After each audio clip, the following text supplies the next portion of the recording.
নির্বাচন বানচালের চেষ্টা করছে আওয়ামী লীগ। সেই লক্ষ্যে দেশে জ্বালাও পোড়াও চালাচ্ছে।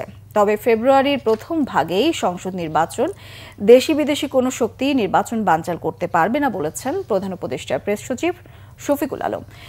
মঙ্গলবার সকালে কুমিল্লার ১৪গ্রাম উপজেলার কুলিয়ারা উচ্চ বিদ্যালয়ের নতুন ভবনের ভিত্তিপ্রস্তর স্থাপন অনুষ্ঠানে সাংবাদিকদের সঙ্গে আলাপকালে তিনি এমন মন্তব্য করেন। প্রেস সচিব আরও বলেন, ফ্যাসিস্ট আওয়ামী লীগ দেশে জ্বালাও পোড়াও চালিয়ে প্রমাণ করছে তাদের নেশাই সন্ত্রাসী কর্মকাণ্ড। নাশকতা করলে তাদেরকে কঠোর হাতে দমন করা হবে। শফিকুল আলম আরও বলেন, রাজনৈতিক দলগুলোর মধ্যে মতবিরোধ থাকতে পারে, তবে সবাই নির্বাচনের প্রস্তুতি নিচ্ছেন। ইলেকশন তার সময় মতো ফেব্রুয়ারির প্রথমার্ধে হবে। এখানে কোনো শক্তি নাই, কোনো আওয়ামী লীগের এই একটা দুইটা ককটেল নাই বা কোনো দেশি বিদেশি কোনো শক্তি নাই এই ইলেকশনকে তারা বানচাল করতে পারে। কোনোভাবেই সম্ভব না।